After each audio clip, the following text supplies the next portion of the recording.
પ્રધાનમંત્રી નરેન્દ્ર મોદીએ 34મી વાર મનની વાત કાર્યક્રમમાં સંબોધન કર્યું હતું। પીએમ મોદીએ કહ્યું હતું કે ભારતના ઘણા વિસ્તારોમાં અને ખાસ કરીને આસામ, નોર્થ ઇસ્ટ, ગુજરાત, રાજસ્થાન અને બંગાળમાં અતિવર્ષાના કારણે પ્રાકૃતિક આપત્તિઓ સહન કરવી પડી છે।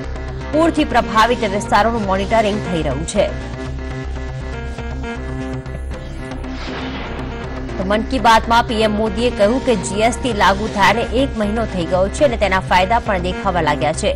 તેમણે કહ્યું કે જીએસટી એ માત્ર ટેક્સ રિફોર્મ નથી, આ ઈમાનદારીથી સંસ્કૃતિને બળ આપનાર અર્થવ્યવસ્થા છે।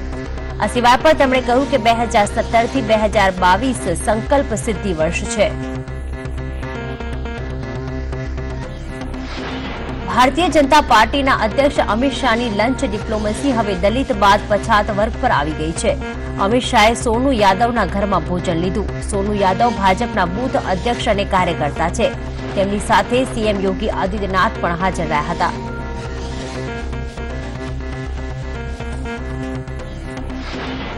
નીતિશ કુમારનો લાલુ યાદવ અને કોંગ્રેસ મહાગઠબંધન સાથે છેડો ફાડ્યા પછી વિપક્ષને બીજો એક મોટો ઝટકો લાગી શકે છે। સમાજવાદી પાર્ટીમાં હાંસિયામાં ધકેલી દીધેલ પ્રદેશ અધ્યક્ષ શિવપાલ યાદવ પણ એનડીએમાં જવાની તૈયારી કરી રહ્યા છે।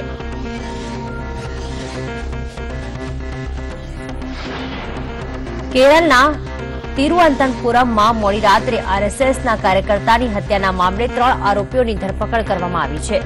ત્યારે દેશના ગૃહમંત્રી રાજનાથસિંહે કેરળના મુખ્યમંત્રી પિનરાઈ સાથે વાત કરી હતી। સાથે તેમણે કહ્યું હતું કે લોકતંત્રમાં રાજનીતિક હિંસા સ્વીકારાશે નહીં।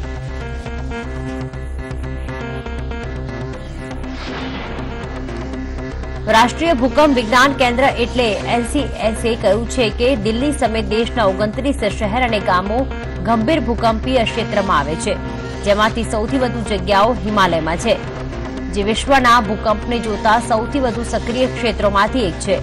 દિલ્હી, પટના, શ્રીનગર, કોહિમા, ગુવાહાટી, ગેંગટોક, શિમલા ભૂકંપીય ક્ષેત્ર 4 અને 5 માં આવે છે।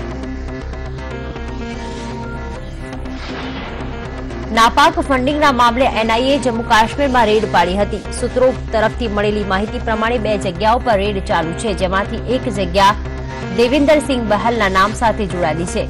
દેવિન્દરસિંહ અલગાવવાદી નેતા સૈયદ અલી શાહના સાથીદાર છે।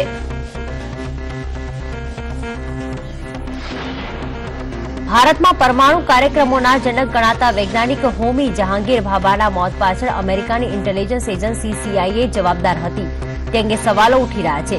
એક વેબસાઇટે આ મોત પાછળ સીઆઈએનો હાથ હતો તેમ જણાવ્યું છે।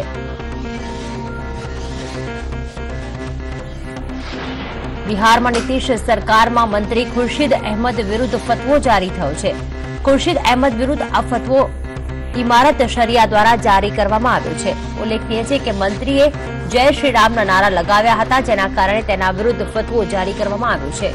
મંત્રીએ કહ્યું કે જો મારે બિહારના લોકો માટે વિકાસ અને સામ્રાજ્ય ઊભું કરવું હશે તો જય શ્રી રામ કહેવું પડે તો ક્યારે પાછળ નહીં હટું।